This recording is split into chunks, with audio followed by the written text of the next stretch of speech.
Welcome to the Guns and Noses podcast. My name's Helen Taylor and I am the owner of Guns and Noses, and I own 3 Labradors. We're here to talk about real moments, real lives, and the wins, the wobblers, and the occasional up yours moments. We're talking about those dogs with enthusiasm and us humans who are trying to keep up. So why don't you sit back, grab a brew, slow down, and listen in. Hello and welcome back to the Guns and Noses podcast with me, Helen Taylor. Today I want to carry on our conversations about cues and them actually making sense. And today's episode is called The Word No. What do you want instead? The reason for this is because I worked with a beautiful family a few weeks ago with an absolutely gorgeous Collie Cross German Shepherd who I initially got called in for reactivity in the street, and they'd said that they were doing really well with them getting past cats and people and traffic, but yet the visual stimulus of other dogs was still a problem. So I said, okay, let's just go inside and just check some stuff out that you've got going on inside. So we did. I sat there and this dog was barking out the window and jumping up on the sofa, and even at one point nearly sat on my head. Now, he was only young, about 9 months old, so very enthusiastic and had a lot of energy, but an absolutely gorgeous dog. Now, one of the things that I generally always do when I head into one-to-ones and training sessions with people is I observe. I observe the environment, I observe the people, I observe the handling, and I obviously observe the dog. And what kept happening was the owners, every time the dog did something, were saying, no, no, no, no, no, get down, no. And initially, I don't say very much. I sort of chat with them about what's normal and what they would like instead and all these things, because I want people to feel confident and comfortable in my company. And usually, to try and rectify a lot of problem behaviours, I need to see them in their natural environment behaving very naturally. Now, obviously, when there's a new visitor there, the dogs act differently and so do the people. But I hope I have a really nice, mellow way of being able to get out of the owners what I really want to get out of them. And these 2 owners were really open to just talking about the dog initially and me asking lots of questions. But the thing that I observed a lot was the word no. So every time he did something that they didn't want to see, it was no. But there was nothing to tell the dog what they would like. So I mentioned in last week's episode that the cue sit is one of the most used cues in any household. It's usually the one that is generalized the best because we use it to cross the road. Sit before we cross the road. We use it to maybe get control around feeding time. Sit before I put your bowl down. We maybe use it to greet people. So sit before that person says hello. And so we have generalized the word sit quite a lot. So it means a lot to the dog. But there was nothing. It was just the word no or get off. They were kind of the 2 things that I heard. And what it got me thinking about was everybody else that I've worked with over the last 29 years. Yes, it'll be 30 years next year that I've been a dog trainer. And it is probably one of the most repeated things that people say to their dogs. Now, it sort of comes out of our mouths naturally. You know, they're doing something naughty or they're doing something we don't want to see. And we say, no, stop that. Or hey, or oi, or whatever what I would class as an interrupter word is.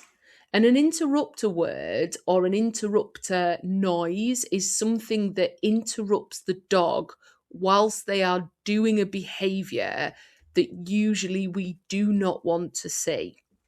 So some people might clap their hands, they might tap their foot on the floor. Some people in days gone by used to use rattle bottles, but that is still sadly a thing. Pet corrector is something else that's classed as an interrupter, but they are really aversive because if used at the wrong time, they can be linked to us, which means that the dog has seen us use these pieces of kit. They have maybe had a fear response to them and they start distrusting us as their handlers. And then we end up with a dog who, every time we show them this bit of kit, they cower. So those interrupters I would never suggest to use, but interrupters we use very regular on a daily basis. So your dog's barking at the door. My interrupter cue is that's enough. And that means stop doing what you're doing. But I won't just say that's enough. I'll say that's enough, sit. Or that's enough, go and get on your beds. So it tells them what to do instead of what it is that you don't want them to do. Now, don't get me wrong, some barking can be really beneficial. So if you live alone or you live in an area that is maybe not as trustworthy as another and you have a dog and it barks, then it's kind of good because it makes the outside world know that you've got dogs around. But what we don't want them to do is carry on barking when we say, okay, that's cool. I've heard you. I know that there's something there. I will now go and check it out. So that interrupter cue usually should follow something else for the dogs to do. If we're just saying no, no, no, no, and we get sort of louder or we get a little more angry in our tone, what we're kind of saying to the dog is, as you carry on doing this, I am going to get more irritated with you. But what it doesn't say to the dog is, what do you want them to do instead? So if you do use interrupter cues, and most people do, I can't tell you anybody who doesn't use an interrupter cue, then what we need to make sure is that we are giving the dog something different to do. So you're walking down the street and your dog starts to stare at someone or something that it's not sure of or doesn't like. You might then say, hey, like, stop doing that, because you know that staring is going to lead to them barking. So, hey, stop doing that. Watch me, or touch, or leave it, or sit. You can give them multiple different things to do. Obviously not at the same time, because that would be way too confusing. But if your dog starts staring at someone, you go, hey, watch me.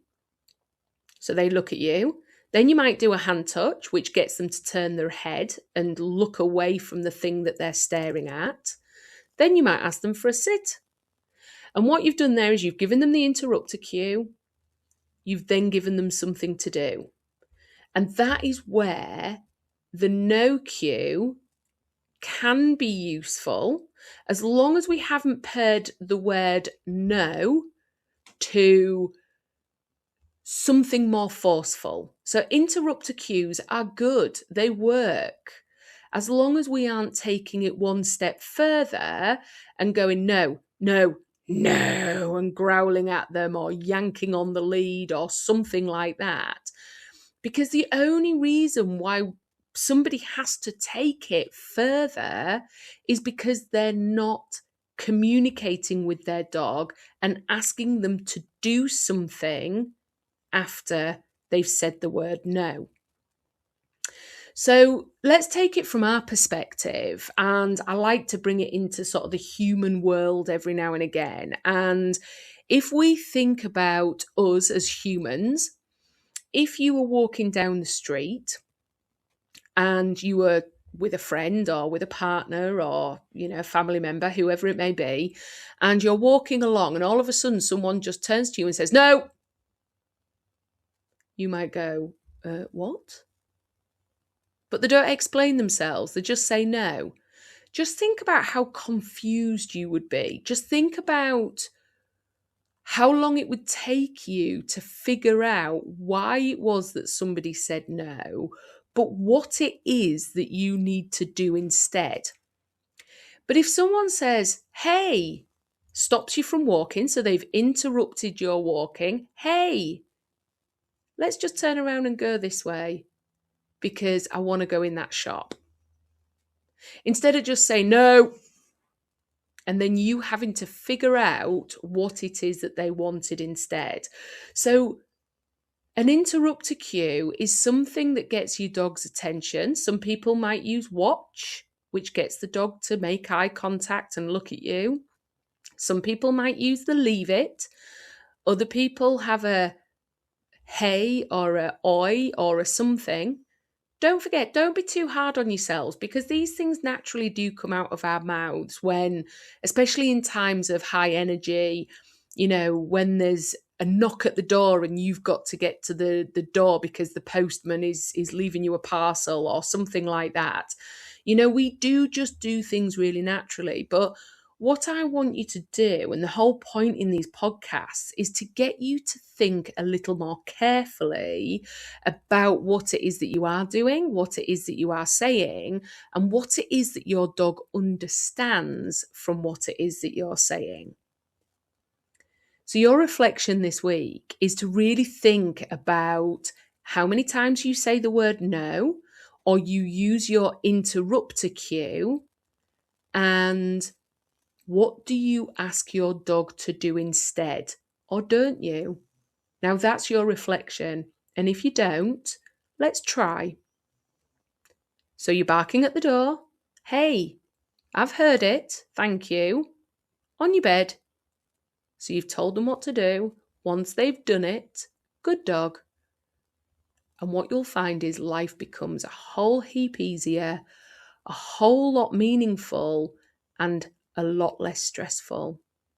But until next time, guys, thank you for listening.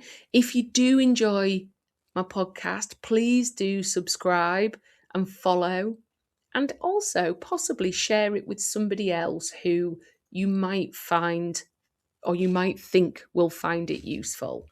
But until next time, keep training kindly and try to keep up. Thank you for spending this time with me.